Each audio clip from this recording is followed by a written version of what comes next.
세 번째 글 같이 읽어보도록 하자.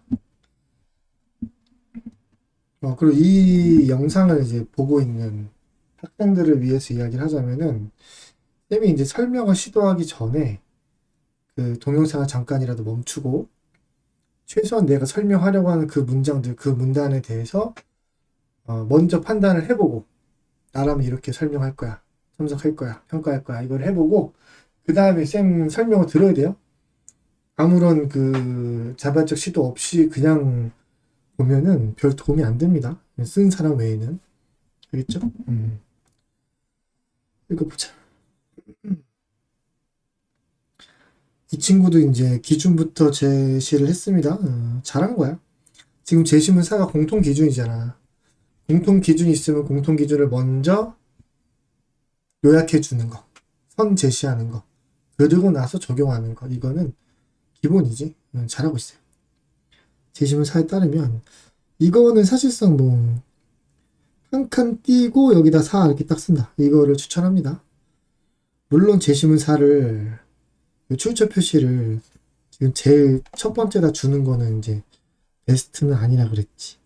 이건 상술부에다가 넣어주고 두 번째 문장에다 여기다가 양보해 주는 게 조금 더 부드럽게 쓸 수 있다라는 거야. 아까 얘기했지? 잡종하는 이질적인 것들이 결합하여 제3의 창조물이 되는 과정이다.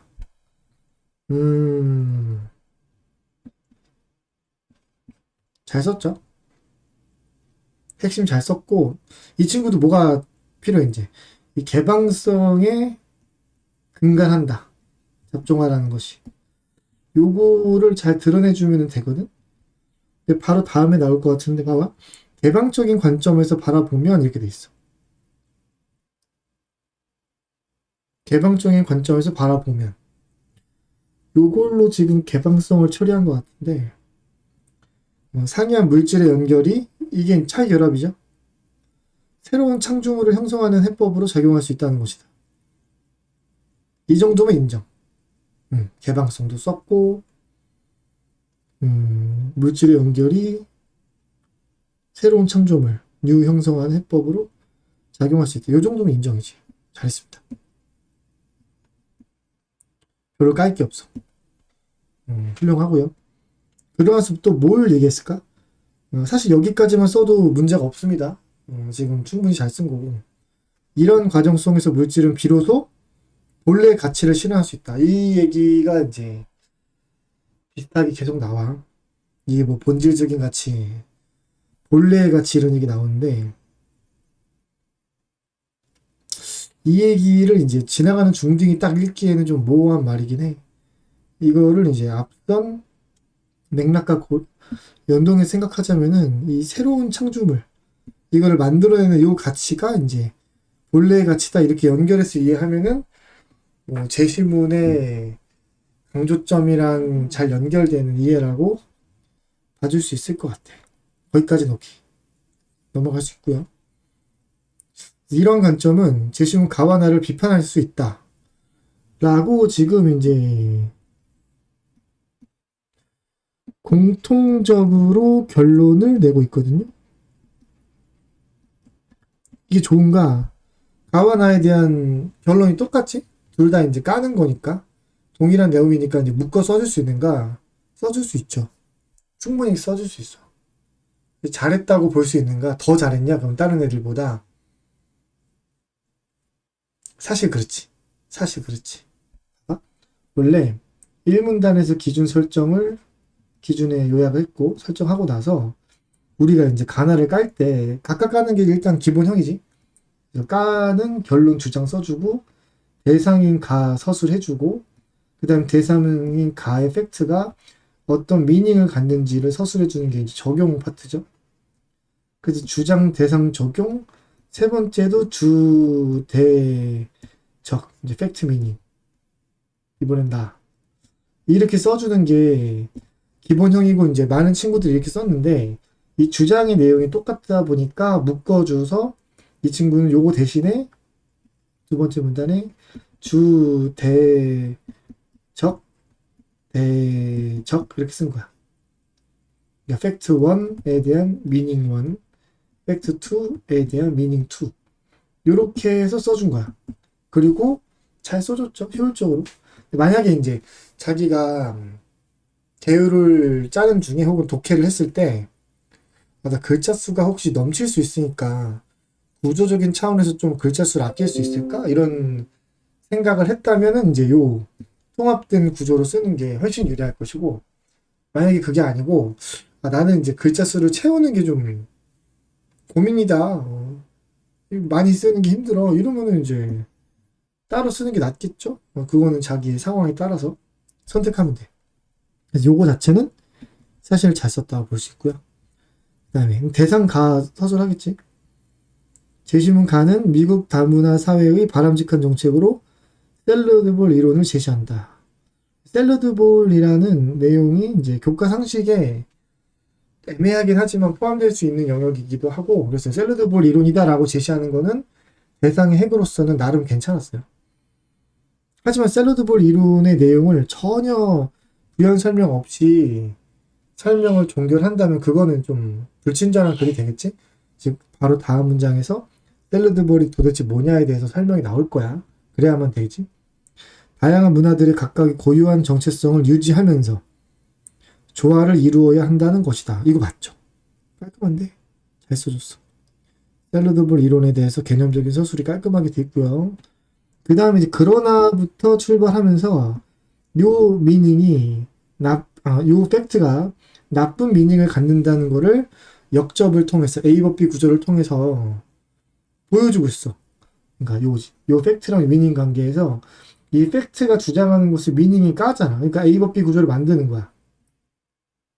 봐봐. A 법 B 구조하면 A가 중요해, B가 중요해. B가 중요하죠. 그리고 우리는 팩트보다 미닝이 중요한 게 맞죠. 그렇게 잘 써준 거야. 여기 그러나는 되게 잘 썼다. 이렇게 보시면 돼요. 그래서 그러나 이질적인 것들의 결합은 단순한 공존을 넘어 새로운 제3의 것을 창조할 때 진정한 가치를 실현할 수 있다.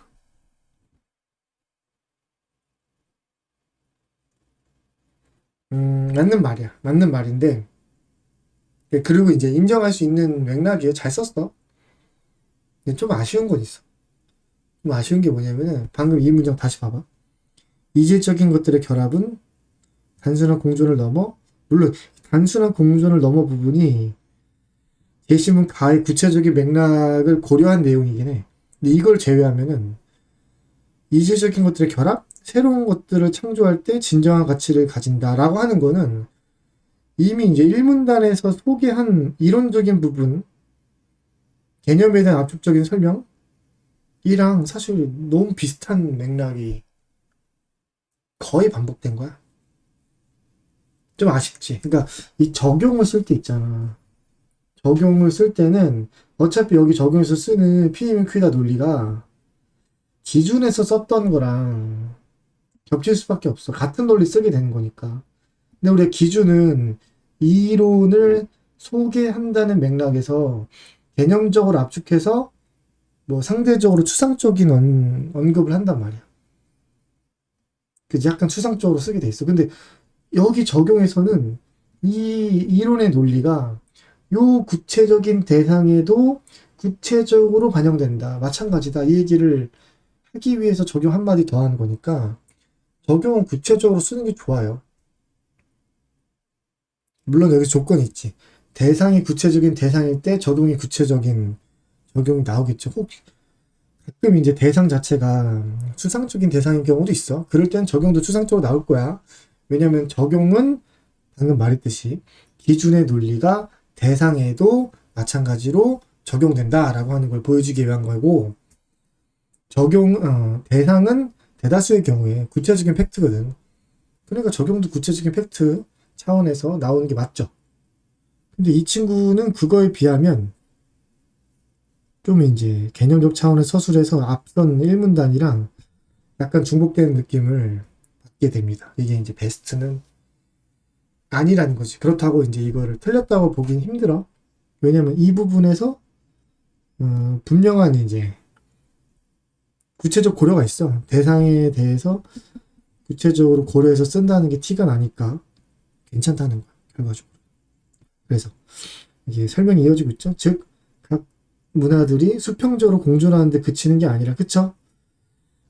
이게 A가 아니라 B다의 구조로 핵심적인 부분에 대한 설명을 잘 해주고 있어. 융합을 통해 기존의 문화와 차별성을 가진 새로운 문화로 거듭나야 한다는 것이다. 그치? 이것도 이제 구체성에 반영되고 기존의 논리가 여기 Q 부분까지, 귀결 부분까지 잘 반영이 돼서 사실은 굉장히 잘 썼어. 그런데 요 다음으로부터는 그 다음 걸 넘어가는 거니까 여기까지 것이다까지 보면은 이 친구는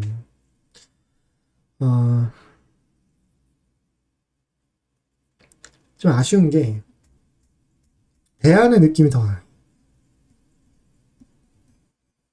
그러니까 논술 문제 중에 대안 지시 유형이 따로 있어요. 극복해라. 뭐 해결 방안이 뭐냐? 어떻게 대응했으면 좋겠냐? 라는 걸 직접 물어보는 문제들이 있거든? 그리고 교수님들도 그런 문항들에 대해서 당연히 인지하고 있고 그런 걸 물어보고 싶었으면 그렇게 됐을 거야.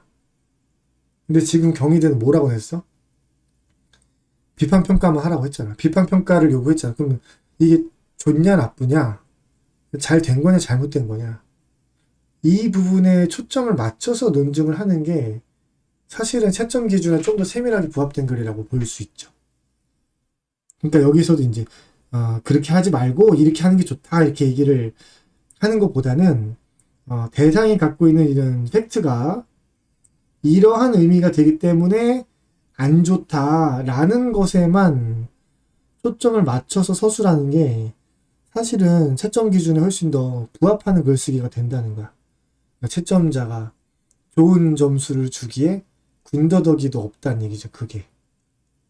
자꾸 대안을 써버리면은, 물론 대안의 내용이 이게 그 맥락에 부합하고, 흐름에 부합하는 건 이제 맞아. 근데, 직접적으로 요구했다고 보기 힘들어서, 베스트라고 보기 힘들어. 사실 요 얘기는 이 친구 뒷부분, 마지막 적용 부분이랑도 연동되는 얘기예요. 이 친구는 대안적인 차원의 적용을 한 번 더 했습니다. 근데 그게 이제 베스트가 아니라는 걸 쌤이 미리 설명하는 거야, 한꺼번에. 너무 읽어볼게, 뒤에 것도. 이 친구는 여기 두 번째 문단 들어갈 때 이미 나도 비판될 수 있다고 결론 지어놨으니까 바로 이제 팩트 미닝 들어가면 될 거야. 나가 뭐라고 했는지부터 서술하면 되죠. 보니까 다음으로 제시문 나에 따르면 이거 되게 사소한 건데 이 친구가 이미 앞서서 나를 제시문 나라고 서술했잖아. 그럼 여기서는 나 쓸 때 제시문자는 빼도 돼. 안 헷갈리니까. 선생님 처음부터 안 쓰면 안 돼요? 그러니까 제시문 가라고 하는 거를 그냥 여기 앞에 제시문이라고 쓰지 않고 처음부터 그냥 가라고 쓰면 안 돼요? 근데 그래도 된다고 사실 볼 수 있어. 근데 이게 채점자들이 그래도 안전하게 선호하는 거는 처음에는 제시문자를 붙이는 거고 그 다음부터 생략해도 돼. 오케이? 이게 안전한 그 균형이라고 생각하시면 되세요. 근데 그걸 매번 넣는 건 좀 불필요하게 누구나 바라볼 것이고 처음부터 빼는 건 또 이제 또 언짢아하시는 분들도 있어. 문장의 처음에는 뭐 제시문 기호가 오는 건 별로야 이렇게 여기시는 분들이 있어요. 전통적인 관점에서. 그래서 그걸 고려해서 처음에는 제시문자를 붙여주고 그 다음에는 그냥 뺀다. 그러니까 지금은 뺀다.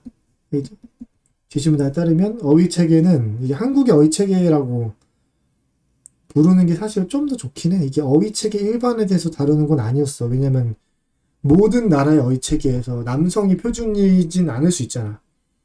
뭐 사실관계 모르겠지만.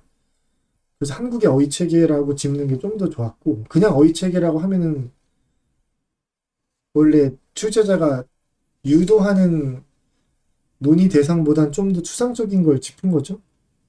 그리고 한국의 어휘체계. 어휘체계는 편협한 분리주의적 사고를 내재하고 있다.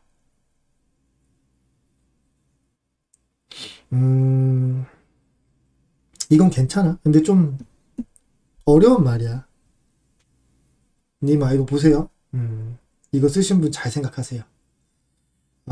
분리주의적 사고라고 하는 게 무슨 뜻이지? 무슨 뜻이야? 라고 딱 물어보잖아. 그러면 이제 아주 똑똑한 고등학생은 설명할 수 있어. 분리주의적 사고라는 게요? 선생님 그것도 모르세요? 하면서 이제 막 설명할 수 있단 말이야. 그러면 똑똑한 고등학생이니까 이제 훌륭한 거지, 개인적으로. 근데 이 글을 읽는 학생은 중3이라고 생각을 해야 돼. 중3. 쌤이, 사실 고1이 맞아. 근데 왜 자꾸 쌤이 중3이라고 얘기를 하냐면은, 고1이라고 얘기하면은 자꾸 이제 똑똑한 애들이, 선생님 나 고1 때 이 정도 껌이었는데? 막 이렇게 얘기를 해버려. 그래서 아예 중3이라고 얘기를 하는 거야. 중3이 못 알아먹는 거는 부연 설명을 해주는 게 맞아. 그게 소통이 되는 공적 글쓰기야. 오케이? 근데 분리주의적 사고는 솔직히 중3이 상식적으로 이해하기는 어려운 단어거든? 편협파는 알지. 근데 분리주의적 사고는 모른단 말이야. 그러면은 이거에 대해서 부연 설명 나와야 돼. 물론 이 친구는 예컨대라고 해서 부연 설명, 예시도 이제 보충 설명의 일종이니까. 분리주의적 사고에 대한 보충 설명이 나오고 있거든? 그럼 이걸 읽고, 예컨대를 읽고, 이게 이해가 돼야 돼. 그럼 오케이인데, 만약에 이해가 안 되잖아? 그럼 여기서 소통이 좀 안 되는 부분이 생긴 거야. 감점된다는 얘기지. 불친절하다는 이유로. 특정 단어는 기존의 단어에 상대적으로 지위가 낮은 여성의 의미가 부여된 파생어의 형태로 존재한다. 특정 단어는 뭐 여교수 뭐 이런 거 얘기하는 거잖아. 우리 제시문에서 봤듯이. 기존의 단어에 이제 교수와 같은 기존의 단어에 상대적으로 지위가 낮은 여성의 의미가 부여된 파생적 형태로 존재한다. 이해가 돼요. 그러니까 이 문장이 무슨 뜻인지 이해가 돼요. 물론 이 문장도 약간 어렵게 해놨어. 솔직히 예컨대라고 쓰고 나서 서술한 문장으로 보기에는 너무 개념적이야. 예컨대 하면 그냥 여교수, 여기자 이런 거 써야 돼. 근데 이건 솔직히 예시라고 보기엔 너무 개념적인 압축도가 높죠. 그러니까 물론 평소에 우리가 글을 쓸 때 압축적으로 글을 쓰는 게 기본이다 보니까 개념적 압축도가 높으면은 사실 괜찮은 글이야. 어휘력도 풍부해 보이고 그게 현학적이지 않은 이상은. 근데 예컨대라고 썼잖아. 그럼 예시가 나와야 맞는 거지. 아무 때나 막 압축도가 높다고 제일 좋은 건 아니지? 요거 쌤 이렇게 얘기를 하면 쌤이 막 혼내는 것처럼 보이는데 그런 건 아니에요. 알겠죠? 이제 잘 고쳐서 쓰라고 쌤이 이제 쓴소리 비슷하게 하는 거야. 기본적으로 이 친구는 뭐 이렇게 마음 약해서 좀 칭찬을 하자면 어휘력도 좋은 편이고 문장력도 좋은 편이고 그런 부분에서는 다른 친구들에 비해서 더 나은 상황이 있다라고 보여져요. 다만 이제 예컨대라고 썼을 때만 좀 조심하자는 거야. 그리고 이제 다시 한번 요거 검토해서 분리주의적 사고라는 게 이 예컨대 내용을 읽으면은 이해가 됐을까? 어때? 너네가 봤을 때 이해가 된지? 분리주의적 사고라는 게 이런 거구나. 약간 애매하죠. 약간 애매해. 어려운 용어 쓴 거야. 그리고 있잖아. 이렇게 어려운 용어 안 써도 충분히 교과 상식적인 논증으로 어휘로 개념으로 충분히 좋은 논증 할 수 있었거든. 그래서 이 단어를 쓰는 거는 좋은 선택이 아니었다. 오케이. 조금 더 교과 상식적인 수준에서 전형적인 어휘들, 좀 더 뒷받침을 많이 받은 키워드들 이런 거를 써주는 게 좋아 보입니다. 그러니까 뭐냐면 제시문 나 뭐라 그랬어? 제시문 나 이런 얘기 나오잖아. 남성이 기준인 어휘책이다 이게 나와. 남성이 기준이다 이런 식으로 나와. 이런 거 그냥 기준이다 이런 식의 어휘를 써서 서술했어도 됐어요. 그게 이제 허접한 단어도 아니었잖아. 그래서 굳이 어려운 단어 찾아서 쓰지 말라는 얘기야. 이거 조심해야 되는 거니까. 넘어갔겠지. 여기까지 팩트인 것 같아. 왜냐면 이는 하면서 미닝을 쓰는 것 같은데 보죠. 이는 여성에 대한 차별을 유발하게 돼요. 단어의 본질적 가치를 훼손시킬 우려가 있대요. 봐봐, 이게 미닝으로 보이는데 중요한 얘기 할게. 봐봐, 이 친구가 지금 본질적 가치란 얘기를 했어. 그리고 위에서 본래의 가치란 단어 썼지, 기준에서.